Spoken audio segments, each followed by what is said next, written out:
नमस्कार। सबसे बड़ा सवाल देख रहे हैं और मैं हूं आपके साथ दिव्या सिंह। पंजाब के एडवोकेट जनरल गुरमिंदर गैरी ने अपने पद से इस्तीफा दे दिया। उन्होंने पंजाब के राज्यपाल गुलाब चंद कटारिया और मुख्यमंत्री भगवंत मान को अपना रेजिग्नेशन सौंपा है। 18 महीने में ही गुरमिंदर सिंह गैरी ने पद छोड़ने का फैसला कर लिया। सिंह ने इस्तीफे में लिखा कि ये मेरा सौभाग्य है कि आपके नेतृत्व में मुझे 18 महीने तक पंजाब के एडवोकेट जनरल पद की जिम्मेदारी सौंपी गई। अब मैं अपनी प्राइवेट प्रैक्टिस पर ध्यान देना चाहता हूं, इसलिए एजी पद की जिम्मेदारी संभालने में असमर्थ हूं। कहा जा रहा है कि यह भी पंजाब में पहली बार हो रहा है कि एक ही सरकार में 3 एडवोकेट जनरल पहले हटाए जा चुके हैं और चौथे एडवोकेट जनरल का कार्यकाल पूरा होने से ठीक पहले उन्हें इस्तीफा देकर जाना पड़ रहा है। ऐसे में तरह तरह की बातें पंजाब सरकार को लेकर हो रही हैं। आज इसी पर चर्चा करेंगे। मेरे साथ स्टूडियो मौजूद है कैपिटल टीवी के executive editor Rajeev sir. Sir, आपका स्वागत है। धन्यवाद। एजी के इस्तीफे के बाद से तरह तरह की चर्चाएं हो रही हैं। केजरीवाल की सबसे ज्यादा चर्चा हो रही है, ऐसा क्यों? देखिए, एडवोकेट जनरल ने इस्तीफा दिया और इस्तीफा में उन्होंने क्या लिखा? उन्होंने बताया कि हम प्राइवेट प्रैक्टिस पर अब ध्यान देना चाहते हैं। तो पहले ये बताना चाहिए कि क्या एडवोकेट जनरल रहते हुए प्राइवेट प्रैक्टिस पर रोक लगा दी जाती है? एडवोकेट जनरल हों, सॉलिसिटर जनरल हों या अटॉर्नी जनरल हों, केंद्र में और राज्य में एडवोकेट जनरल उसी तरह से राज्य में होते हैं जैसे केंद्र में अटॉर्नी जनरल होते हैं। उसके नीचे एडवोकेट जनरल के नीचे भी कई एडिशनल एडवोकेट जनरल होते हैं। तो जिस तरीके से इन लोगों का पद निर्धारित किया गया है उसमें यह स्पष्ट तौर पर कहा गया है कि आप सरकार के विरुद्ध किसी मुकदमे की पैरवी नहीं करेंगे। इसका मतलब ये नहीं है प्राइवेट प्रैक्टिस पर रोक नहीं है। अगर कोई सरकार के विरुद्ध मुकदमा है तो उसमें आप प्रैक्टिस नहीं कर सकते, उसकी पैरवी नहीं कर सकते। लेकिन अगर 2 पार्टी के बीच मुकदमा है आप कर सकते हो, जिसमें पार्टी सरकार नहीं हो, यानी कि 2 कारपोरेट हाउसेस के बीच, 2 प्राइवेट पार्टी के बीच। जैसे ये क्रिमिनल लॉयर भी हैं और इसलिए क्रिमिनल लॉयर हो तो 2 लोगों के बीच के मुकदमे की पैरवी कर सकते हो। ये प्राइवेट प्रैक्टिस करते ही हैं। और सरकारी प्रैक्टिस जब करते हो, सरकार की तरफ से मुकदमे लड़ते हो, तो उसके लिए ऐसा नहीं है कि आप मुफ्त में ही मुकदमे लड़ते हो, आपको भी पैसे मिलते हैं, नाम शोहरत भी मिलती है।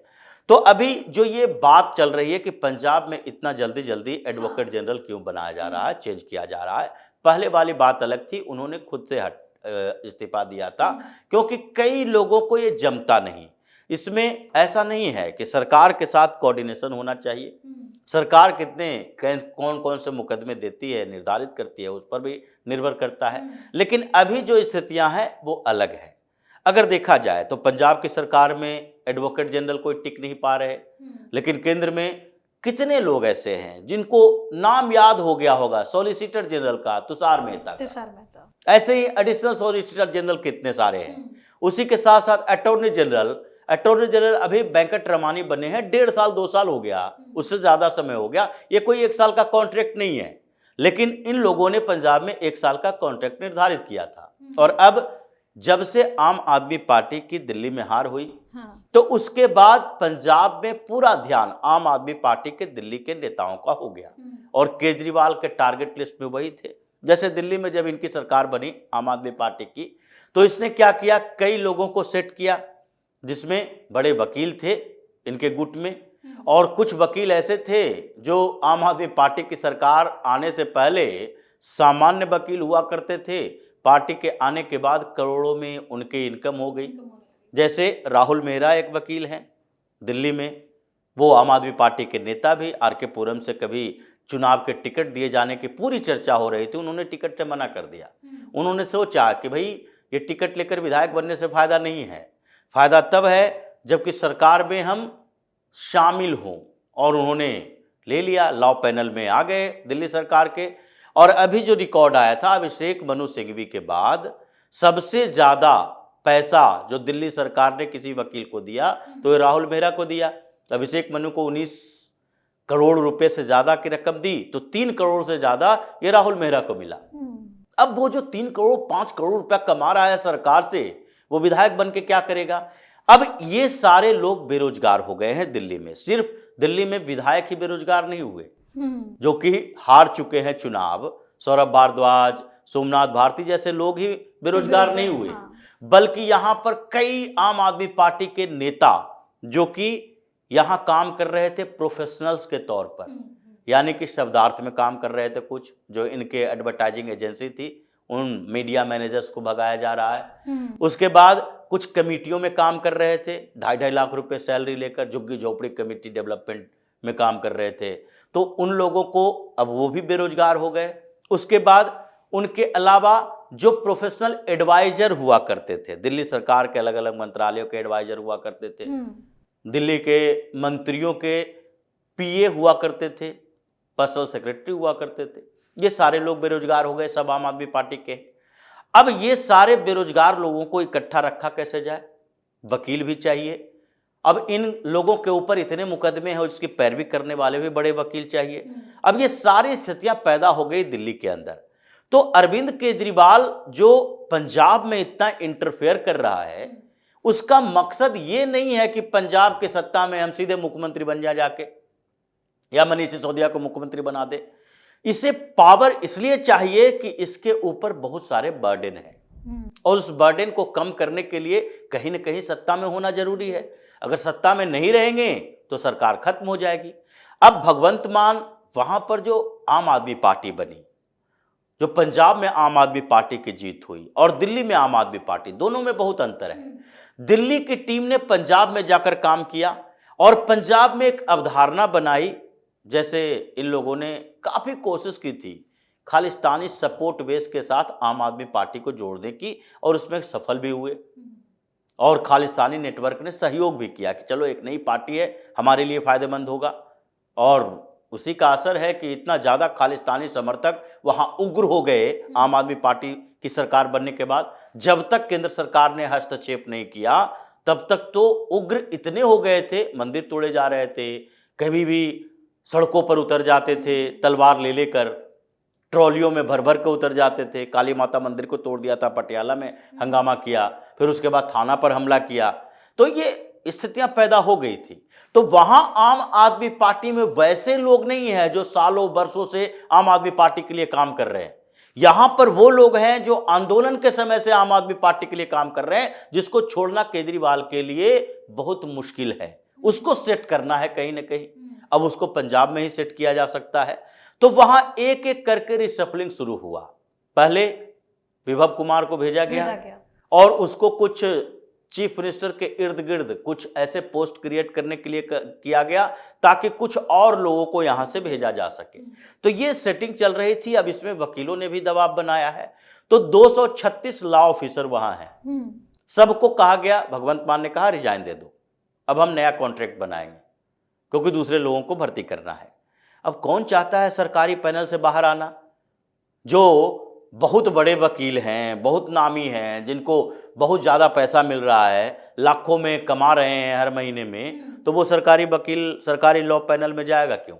वो वही जाते हैं जिनको एक्स्ट्रा इनकम सरकारी वकील के तौर पर मिल जाता है। अब पुलिस के लिए, जिस पुलिस के पैनल में जिसका नाम होगा, तो पुलिस के तो हर दिन केसेस होते हैं हर जगह पर, और उसके साथ वहाँ के विधायक हैं, आम आदमी पार्टी के सांसद हैं, आम आदमी पार्टी के लोकल नेता भी हैं। जैसे विधायक के पास दबाव होता है कि अपने एरिया में कुछ उनके समर्थक लोग जिनके ऊपर मुकदमे हो रहे हैं उसकी पैरवी भी करवाना है, तो उस एरिया के वकील को भी लॉ पैनल में रखना पड़ेगा। तो 236 वकीलों को इसने कहा हट जाओ, अब हम नए नए लोगों को लाएंगे। अब एडवोकेट जनरल कौन बनता है इस पर डिपेंड करता है। और उसके बाद हो सकता है कई वकीलों ने ये मान लिया होगा कि नहीं भाई, हम मुफ्त में तुम्हारे काम नहीं करेंगे।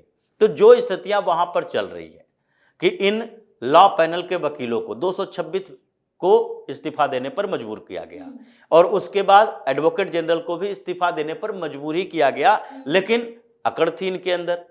इनको 1 महीना पहले कहा गया था, लेकिन उन्होंने समय का इंतजार किया कि हम अपनी मर्जी से 1 दिन 2 दिन पहले छोड़ेंगे। ऐसा नहीं है कि तुम्हारे कहने से अभी छोड़ देंगे, अगर तुम्हारी औकात है तो हटाओ।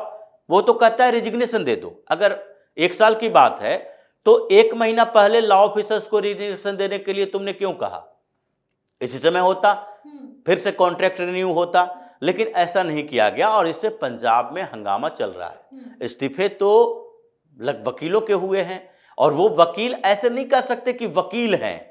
ये वकील वो हैं जो आम आदमी पार्टी के लिए काम करते हैं, जो आम आदमी पार्टी के वो जो लीगल यूनियन में हैं, आम आदमी पार्टी के लिए वोट इकट्ठा करते हैं हर जगह पर। ऐसा नहीं कि अगर कहा जाए किसान यूनियन है या कोई और यूनियन है, मजदूर यूनियन है या छात्र संघ है, तो वो आम आदमी पार्टी या भारतीय जनता पार्टी या कांग्रेस की इकाई नहीं है। वो भी भारतीय जनता पार्टी, कांग्रेस, आम आदमी पार्टी की इकाई है।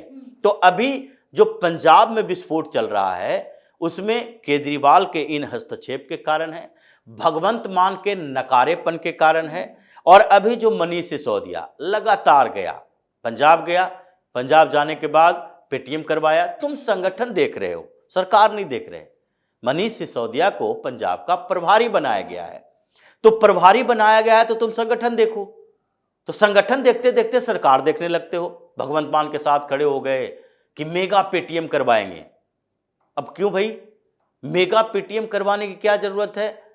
पेरेंट टीचर की मीटिंग जो होती है, तो पेरेंट्स टीचर की मीटिंग में ये मनीष सिसोदिया कि हम दिल्ली में बहुत बड़े बेहतर शिक्षा मॉडल डेवलप किए थे, तो पंजाब में भी हम जाएंगे। आप हो पंजाब के प्रभारी आम आदमी पार्टी के, तो संगठन की मीटिंग लो, सरकार की मीटिंग नहीं ले सकते, मुख्यमंत्री की मीटिंग नहीं लोगे, आप मंत्रियों की मीटिंग नहीं लोगे। तो वहां ये जो पार्टिसिपेट कर रहा था, पिछली बार भी गया था तो स्कूल का दौरा करने के लिए गया, वहां शिक्षक संघ ने इसको भगा दिया। इस बार भी गाली गलौज हो गई है इसके साथ, इस बात को लेकर कि भगवंत मान मुख्यमंत्री है, शिक्षा मंत्री जाए, मुख्यमंत्री जाए। ये मनीष सिसोदिया आकर यहाँ क्या कर रहा है? ये पंजाब की अस्मिता के खिलाफ है। ये तो हमको चैलेंज करता है कि कोई भी पंजाब सरकार के मंत्री, मुख्यमंत्री, यहाँ पर काम करने वाले लोग, किसी को कोई अक्ल ही नहीं है, ये बेवकूफ़ है। तो इसलिए सरदारों का अहम हावी हो गया है। तो मनीष सिसोदिया के भी धुलाई हुई, इस बीच फिर से ये परेशान होकर भागा है।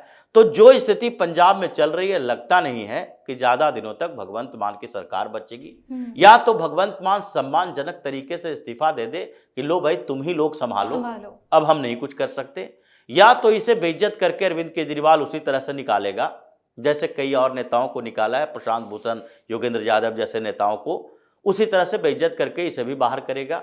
इसलिए अभी टसन चल रहा है पंजाब में कि अरविंद केजरीवाल के हस्तक्षेप के खिलाफ या तो एक बड़ा गुट बने और वो लोग विद्रोह करें, या फिर अरविंद केजरीवाल अगर हस्तक्षेप ऐसे करता रहा तो भगवंत मान कुर्सी छोड़कर खुद से चला जाएगा, अपने समर्थक विधायक को लेकर जाएगा। अभी जो 1.5 साल बचे हैं चुनाव का, चुनाव से पहले 1.5 साल तक सरकार नहीं चलेगी। कुछ महीने के अंदर बड़ा विस्फोट आम आदमी पार्टी के अंदर होना तय माना जा रहा है। जी, बहुत बहुत धन्यवाद सर तमाम जानकारी। धन्यवाद। तो दिल्ली से मिली शर्मनाक हार के बाद केजरीवाल अपने चहेतों के साथ पंजाब में डेरा डाले हुए हैं। हर जगह, हर विभाग में अपने खास लोगों को रखना चाहते हैं, मानो जैसे भगवंत मान के करीबियों का सफाया करने में लगे हो। इस बीच एडवोकेट जनरल गुरमिंदर सिंह गैरी का इस्तीफा भी कई तरह के सवाल खड़े कर रहा है और तरह तरह की चर्चा भी तेज हो गई है। सबसे बड़ा सवाल में फिलहाल के लिए इतना ही। अगर आपने अभी तक हमारे चैनल को सब्सक्राइब नहीं किया है तो सब्सक्राइब कर लीजिए, हमारे वीडियो को लाइक कीजिए, शेयर कीजिए, हमारे वीडियो पर कमेंट करके जरूर बताएं कि आपको हमारी खबर कैसी लगी। धन्यवाद।